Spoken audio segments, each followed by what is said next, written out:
Troglodyte warning. Today I have a classic clip from Bill Burr talking about capitalism versus socialism. So let's get straight into the video. Socialism. Hi, Bill, you redheaded fuck. I really appreciate the bluntness of that. How are you? Last week you mentioned you don't know why people demonize socialism. I was really taken aback at that statement. Oh, Jesus Christ. Every country that has tried socialism has failed, and it's responsible for tens of millions of deaths. All right, so would you say capitalism is working? And it is not, when what is it, 99% of the wealth is in fucking 2% of the people's hands? All of these tent cities, you're telling me this is working? You don't think capitalism is responsible for tens of millions of deaths? No, they'll just say, oh, no, that's freedom. It's how the system works. Anyway, Russia, Germany, China, Cuba, and most recently Venezuela have tried or right now are socialist countries. As far as I know, whatever Cuba was trying to do, we prevented them from doing with a fucking embargo or whatever the hell we did. We've been fucking with them for 60 years. So I think you're looking at Yeah, and that's a big part of how socialism, communism played out in the 20th century. You had that uprising in the early 20th century. Trade unions, communists, socialists were gaining leverage and power across the world. And obviously the capitalist class didn't want that, especially America and places like South America. Any kind of attempt at socialism or communism was completely quashed by the CIA, America. Also, you see it in the East as well, with obviously Russia was a big communist state. That completely went wrong. And yeah, I understand there's a reluctance to go back to that and go, actually, it was a complete failure. And in many cases it was. But the system has to be radically democratic and you have to incentivize certain behavior. But capitalism incentivizes profit seeking over the well-being of people. So we need to challenge that system and build a system around good behavior, people, and focusing on what makes people happy. And it's not consumerism and just working all the time. People are depressed, isolated, and atomized. So people want extreme change. They want radical change, but they're not being offered it at the moment. Like what a lot of people do is you look at your own country through rose-colored glasses the same way you look at your own sports team like, oh, my team doesn't cheat, but your team does. I'll be honest with you. I don't think any form of government works because there's human beings running it, and they're... No, I think it's the system. Like capitalism, it's the system you should criticize, not the people. And again, that's why we need an economic and political system that incentivize good behavior. Incentivize is cooperation, focusing on policy that increase well-being. So, for example, Finland is the happiest country. It always wins top on the happiness scale across the world. And why is that? Because they focus on well-being of people. They had a homelessness problem. How do we deal with it? Well, we give homes to people. So it's that political will. Do you want to focus on a system that is all about profit seeking for a small minority, or focusing on the well-being of the majority and giving them true democratic ownership of their workplace and the opportunity to actually have, because again, our corporations, our system is autocratic. We pretend to value democracy, but not in the workplace. Oh, no, we not there. We live in a democracy, but not there. And people want change. I think people want ownership of their workplace. Is inherently going to be backdoor deals, and people, are just going to have the in, and they're going to pay off politicians and all of that. Okay. What I do like about this here is that you have the opportunity to move up. You're not stuck with where you're at. But I mean, which may be the case in America, and it kind of is. You can go to university, and there's a chance that you will be able to rise up. But in the UK, definitely not. Social mobility has stagnated pretty much over the last 20 years, at least. They've done studies where literally the socioeconomic status you were born into is your fate. It's very difficult to get out of it. And that's where the social contract is broken, because not that long ago, you could go to university for free. You could get a good job and be able to afford a house. Now, that's not the case for a lot of young people. And they're disillusioned. They're going against democracy in some cases, and also just wanting radical change and are depressed. They are cynical about the future. They don't see a future because politicians aren't giving them hope, a true alternative to capitalist realism. The idea that there is no alternative. Capitalism is here to stay. There is no other. Like, it's here. That's it. It's natural almost. You're really sort of looking the other way with what capitalism has done to other countries. All the sweatshop labor, all the wars we've fought in over air quote freedom, where But that's inbuilt. They act like it because it's dog eat dog. Like, well, it's a zero sum game. If they're weak, we're the better. You know, there's a reason why European has risen because we're stronger, we're better. No, it's luck. You had the advantages of geography, often climate, and, you know, an upper hand. Then you exploited other countries. So again, they act like this system is fair, it's inevitable, it's right, it's natural. No, it couldn't be further from the truth. We create our political world. We create the systems. We can make them better if we want to. most of it is about, natural resources. All of these fucking countries where we've gone in and, stuck in heads of the government that are going to do what we want to do so we can fucking take advantage of them. Like, I mean, to sit there and look at capitalism like it's, I don't know, dude. But once again, I don't even think you can blame capitalism on that. I think you just can blame sociopathic people that. No, I think you've got to focus on the system. It's easy to get caught up in individual behavior, but it is the system that incentivizes certain behavior. If you've got companies and politicians that have got a system that's rigged, that is bought by the billionaire class, of course, it's going to incentivize corruption. Whereas if you have a system that focuses on the well-being of the people, a truly democratic system that focuses on how do we improve the lives of the working class, not just divide and conquer, because that's our politics at the moment. Bash immigrants, have the working class fighting amongst each other over immigrants and trans people, whilst the wealthy just get away with whatever they want to do. Both crave and ascend to positions of power. All right, I took off my Bergenstocks. I'm going to read the rest of this here. Okay, socialism all starts the same way. Create a boogeyman like corporations, the rich, or a race. I like how he slips race in there. So corporations, the wealthy, and race. Well, that's what the far right did in Germany. They can't talk about class, and the far right can't talk about class, so they talk about race. They actually can't challenge the system. Like far right, Trump, Nigel Farage, the AFD. So they do focus on race and boil it down to race. Always boil it down to race. Whereas actually we need to talk about who creates the wealth and who steals the wealth, and focus on the majority who work. Again, during COVID, we saw who created social value in society. It's the nurses, it's the doctors, the cleaners, the teachers, the people who hold society up. But they don't get the kind of fruits of their labor in many ways. It's the people at the top who kind of scrape it off. So we need to completely overhaul the system and a focus on class. I think we should talk about, we can talk about trans issues, we can talk about race, sexuality, but also we can talk about class too. It's not an either or. And that's what we need to talk more about. But again, there's a reason why people don't like talking about it, because then you're talking about the real stuff, the real inequality, the real struggles of history, and how we make the working class lives better. But they never want to talk about it. Oh, yeah, we've never done that in this country. We've never created a boogeyman. There's never, Jesus Christ, buddy. Yeah, no, that's not happening at the moment, is it? In America, immigrants, UK immigrants, Germany immigrants, Italy immigrants. It needs a boogeyman. And this is the slip into fascism. Like liberalism quickly slips into fascism.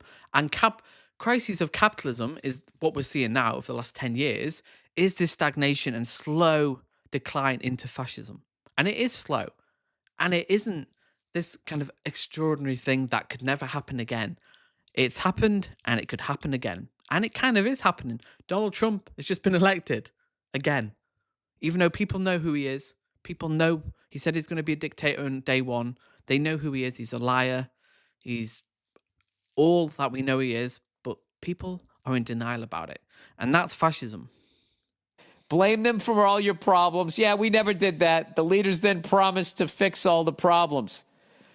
Oh, boy. Slowly, the government starts to control every aspect of your life. Why does this sound so familiar? Promise that aren't they like recording all our phone conversations now? We're slowly on our way to getting microchipped. We are the most surveilled we've ever been. I mean, UK, London, I think has the most CCTV in the world. Our phones constantly surveil us. Our data's being constantly collected. Everything we buy, everything we consume is monitored.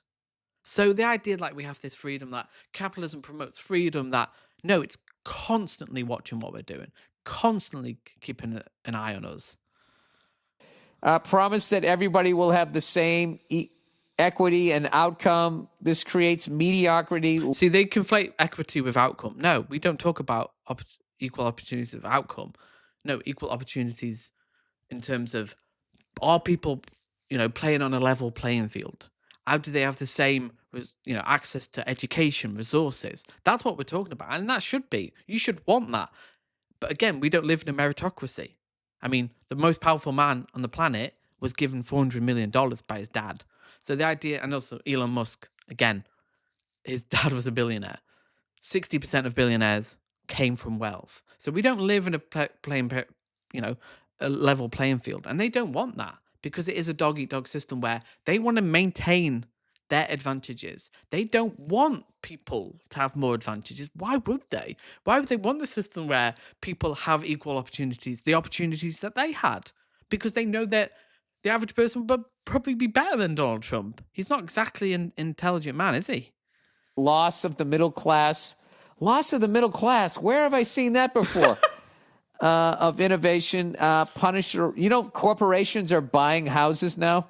They're just buying them up so they can fucking Airbnb. Like literally the American dream, buying a house. They're going to take that away in this country. That reduces the tax money coming out into the government. Buddy, I can't fucking read all of this horse shit. This is everything that we're doing too. Capitalism. Okay, I'll get to the end here. Capitalism. Now, you know what? Let's just read all of this because it's fucking hilarious that he's acting like none of this is happening in this country.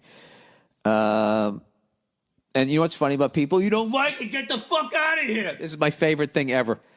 Yeah, That's the same in the UK. If you criticize British history, our past, our checkered past, it's like, well, if you don't like it, you can leave.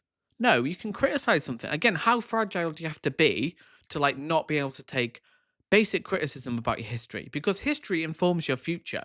And if we want a prosperous future for the UK, because we have a dead economy, we're not as influential as we once were, what does it mean to be British now? We are in an identity crisis. And do we want to just be an offshore kind of tax haven and money laundering system in London? Or do we want to actually be innovators in the world? Do we want to lead the charge on green energy, renewable energy? Do we want to actually have a vision for the future? But our politics doesn't lend to it. It doesn't incentivize long-term planning. It incentivizes short-term just staying in power and not necessarily improving people's lives. It's just, what can we do to kind of stay in power next time? You can look at your sports team and be like, what the fuck is this coach doing? And then nobody goes like, you don't go fucking root for somebody else. No, I'm criticizing it because I love it and I want it to win. Anyways, this creates mediocrity, loss of the middle class, loss of innovation. Loss of innovation. We don't have innovation anymore. And often the innovation we do have comes from the public purse. In universities in America, it's the universities that create the innovation. For example, the iPhone. 7 or 8 key technologies in that came from research from tax-paying universities. So the taxpayer is paying twice. They pay in their taxes, and then the university create the product, and then Apple steal the technology, and then they make you pay again. That's not innovation. And also we're seeing now phones are at a point where they're not really getting any better. They've hit a plateau. And that's for a few reasons. Obviously, technology, kind of does plateau at a certain point. But also the changes are incremental. Like iPhone brings out a new phone every year. So they make slight changes and built-in obsolescence. So they're kind of in this conflict between innovation. They want to go forward, but they want people to buy phones. And also they can't go too far forward because, again, they don't want to pay for innovation. They don't want to pay for research. So they're waiting for the universities to make the next advances so they can just, oh, we'll have that. And then they'll kind of implement it into their phones. So it's the idea that capitalism about innovation is just simply not true. Punish the rich, which eventually leads to them leaving the country. Oh, yeah, that hasn't happened. Yeah, the rich haven't, their money leaves the country and then comes back in the form of an interest-free loan that is then forgiven. Jesus, buddy, come on. That reduces tax money coming into the government and loss of jobs because the richest people usually employ the most of the population. Oh, boy. Disarm the citizens so that they cannot revolt. Control the media, like promoting the government. Control the media. There's two guys that own the media, Ted Turner and fucking that other guy there, the guy from Fox News. That's why we're Hatfields and McCoys right now. Disarm the citizens so they cannot... Yeah, that's the same in the UK. Literally, three companies own most of the tabloids in the UK. And then so much of the media is consolidated into a few billionaire hands. You have the Washington Post, Jeffrey Bezos, Rupert Murdoch, who owns The Sun, Fox News, The Times, Talk TV. So the idea that somehow we have this free press, this democracy of freedom of expression. No, it's massively incestuous. And the relationship between politicians and the media is deeply problematic because they're just in it together and they're kind of like maintaining the status quo. They're not really challenging the system. And often they'll just kind of present news that doesn't really present truth. It just benefits both the media or the status quo, the capitalist class, the people who own these media organizations, and don't really challenge the system in any meaningful way. Not revolt, control the media like promoting the government agenda with propaganda, then censorship of all their other ideas. Yeah, creating areas where you can only protest, which are down and around the corner, away from the fucking media. Yeah, okay. Eventually, all rights are taken away. Dissenters, journalists, and politicians, oppositions are jailed or executed. That's so ironic because Donald Trump literally wants to change the libel laws in America so he can easily sue journalists that criticize him. He wants to de-license local news outfits that criticize him. He loves to sue. He sued Bill Maher for a joke before he's president. $5 million. The idea that Donald Trump, again, he wants to go after the enemy within. This is capitalism. This is the slow slide of the crises of capitalism sliding into fascism. And we've seen it in the last 10 years. It's slowly happening. And people say, oh, it's hyperbole. No, it can happen. It's happened before and it can happen again. Donald Trump is now president. Eventually, the leaders will become exactly what they originally campaigned against. Jesus Christ, buddy.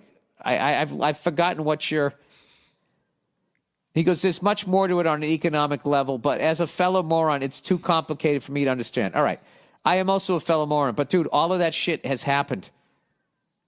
If you look at all the rights and everything that you have lost in the last fucking 20 years, I don't even begin in creating a boogeyman and racism, genocide, all of that shit. We've done all of that. When I was a kid, there was rules on media ownership. No one person could own any 7. It was rules of 7. No one person can own 7 radio stations, newspapers, TV stations, blah, blah, blah, blah, blah, in one market because they knew if you owned all of that, if you control the media, you control thought. And yet they've let Ted Turner and that fucking, I want to say Ralph Nader, Rupert Murdoch, do exactly that. And present CNN and Fox News have the fucking balls to present the people that are on TV as journalists and then also acting as though you're watching news. You're not. You're watching propaganda. Okay? So there you go. All right. So if you want to challenge the propaganda system, hit the like button, and I'll see you in the next video.